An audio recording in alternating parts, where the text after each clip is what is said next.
मैं राम सिंह। मित्रों, पिछले वीडियो में मैंने भारत में फैले ही नहीं वरन सारे संसार में फैले सनातन धर्म की चर्चा की थी। इस दूसरे चरण में भी शेष भागों की चर्चा करेंगे कि सनातन धर्म ने अपना परचम सारे देश में, सारी दुनिया में कैसे फैलाया। चौथा स्थान है कंबोडिया का हिंदू साम्राज्य। विश्व का सबसे बड़ा हिंदू मंदिर परिसर तथा विश्व का सबसे बड़ा धार्मिक स्मारक कंबोडिया में स्थित है। यह कंबोडिया के अंकोर में है, जिसका पुराना नाम यशोधरपुर था।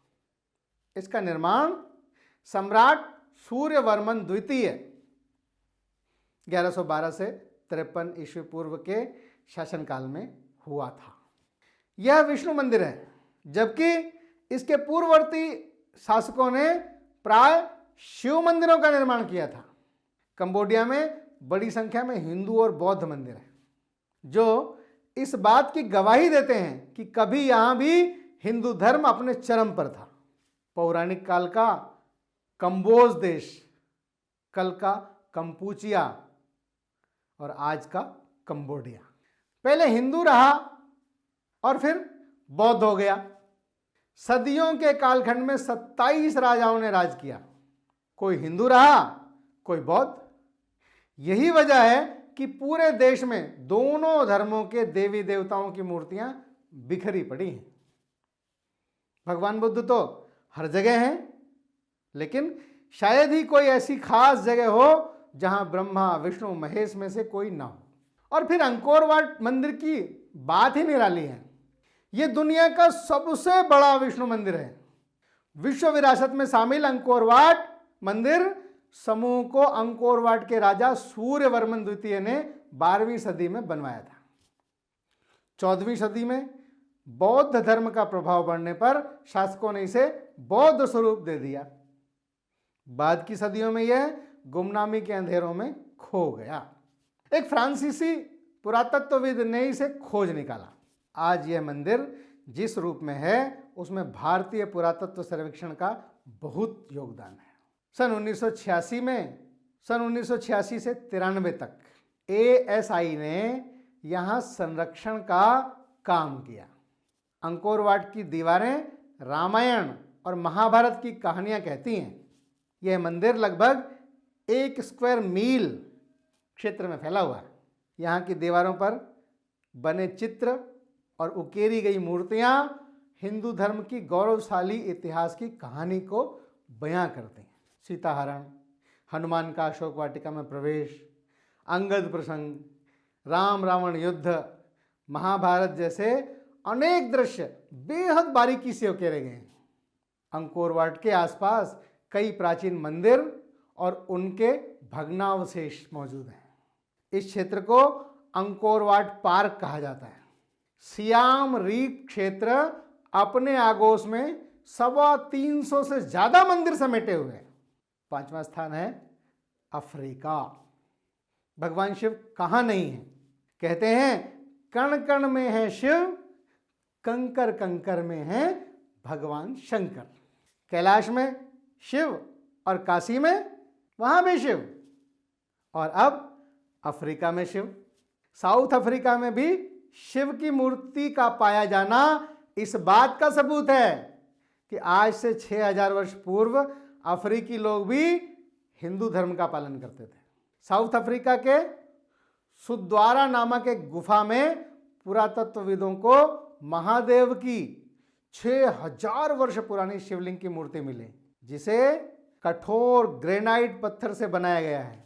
इस शिवलिंग को खोजने वाले पुरातत्ववेत्ता हैरान हैं कि यह शिवलिंग यहां अभी तक सुरक्षित कैसे है। हाल ही में दुनिया की सबसे ऊंची शिव शक्ति की प्रतिमा का अनावरण दक्षिण अफ्रीका में किया गया। इस प्रतिमा में भगवान शिव और उनकी शक्ति अर्धांगिनी पार्वती भी हैं। बेनोनी शहर के एक टोनविले में यह प्रतिमा स्थापित की गई है। हिंदुओं के आराध्य देव शिव की प्रतिमा में आधी आकृति शिव और आधी आकृति मां शक्ति की है। 10 कलाकारों ने 10 महीने की कड़ी मेहनत के बाद इस प्रतिमा को तैयार किया है। ये कलाकार भारत से आए थे। इस 20 मीटर ऊंची प्रतिमा को बनाने में 90 टन के करीब स्टील का इस्तेमाल हुआ। छठा स्थान है चीन। चीन के इतिहासकारों के अनुसार चीन के समुद्र से लगे औद्योगिक शहर च्वांजो में और उसके चारों ओर का क्षेत्र कभी हिंदुओं का तीर्थ स्थल था। वहां 1000 वर्ष पूर्व के निर्मित हिंदू मंदिरों के खंडहर पाए गए हैं। इसका सबूत चीन के समुद्री संग्रहालय में रखी प्राचीन मूर्तियां हैं। वर्तमान में चीन में कोई हिंदू मंदिर तो नहीं है, लेकिन 1000 वर्ष पूर्व पहले सुंग राजवंश के दौरान दक्षिण चीन के फुचियान प्रांत में इस तरह के मंदिर थे, लेकिन अब सिर्फ खंडहर बचे हैं। 7वां स्थान है यजीदी। यजीदी कौन है? इस्लामिक आतंकवाद के चलते यजीदी अब खत्म हो रही मनुष्य की विशिष्ट प्रजाति में शामिल हो चुके हैं और यजीदी धर्म भी विश्व की प्राचीनतम धार्मिक परंपराओं में से एक है। यजीदी धर्म भी विश्व की प्राचीनतम धार्मिक परंपराओं में से एक है। इसे कुछ इतिहासकार हिंदू धर्म का ही एक समाज मानते हैं। यजीदियों की गणना के अनुसार अरब में यह परंपरा 6763 वर्ष पुरानी है, अर्थात ईसा के 4748 वर्ष पूर्व यहूदियों, ईसाइयों और मुसलमानों से पहले से यह परंपरा चली आ रही है। यजीदी मंदिर की इस तस्वीर से यह सिद्ध हो जाएगा कि ये सभी हिंदू हैं। शोध से पता चलता है कि यजीदियों का यजीद या ईरानी शहर यज़्द से कोई लेना देना नहीं। उनका संबंध फारसी भाषा के इजीद से है, जिसके मायने फरिश्ता है। इजीदिस के मायने हैं देवता के उपासक, और यजीदी भी खुद को यही कहते हैं। यजीदियों की कई मान्यताएं हिंदू और ईसाई से मिलती जुलती हैं। ईसाईयत के आरंभिक दिनों में मयूर पक्षी को अमरत्व का प्रतीक माना जाता था, बाद में इसे हटा दिया गया। यजीदी का शाब्दिक अर्थ ईश्वर के पूजक होता है। ईश्वर को यजदान कहते हैं। यजीदी अपने ईश्वर को यजदान कहते हैं।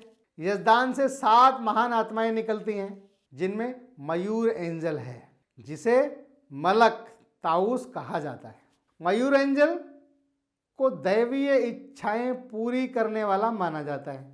यजीदी ईश्वरीय को इतना ऊपर मानते हैं कि उनकी सीधे उपासना नहीं की जाती। उन्हें सृष्टि का रचयिता तो मानते हैं, लेकिन रखवाला नहीं। हिंदुओं की तरह ही यजीदियों में जल का महत्व है। धार्मिक परंपराओं में जल से अभिषेक किए जाने की परंपरा है। तिलक लगाते हैं और अपने मंदिरों में दीपक जलाते हैं। हिंदू देवता कार्तिकेय जैसे दिखाई देने वाले देवता की पूजा करते हैं। उनके मंदिर और हिंदुओं के मंदिर समान नजर आते हैं। पुनर्जन्म को मानते हैं। यजीदी अपने ईश्वर की 5 समय प्रार्थना करते हैं। सूर्योदय व सूर्यास्त में सूर्य की ओर मुंह करके प्रार्थना की जाती है। स्वर्ग नरक की मान्यता भी मानते हैं। धार्मिक संस्कार कराने वाले विशेषज्ञों की परंपरा है। व्रत, मेले, उत्सव, इनकी भी परंपरा है। समाधियां और पूजा गृह, जिनको मंदिर भी कहते हैं, ये भी सब यहाँ हैं। इनकी धार्मिक भाषा कुरमांजी है, जो प्राचीन पर्शियन, जो ईरान की एक शाखा है, उनकी भाषा मानी जाती है। जल और अग्नि में थूकने को पाप समझते हैं। यजीदी धर्म परिवर्तन नहीं करते।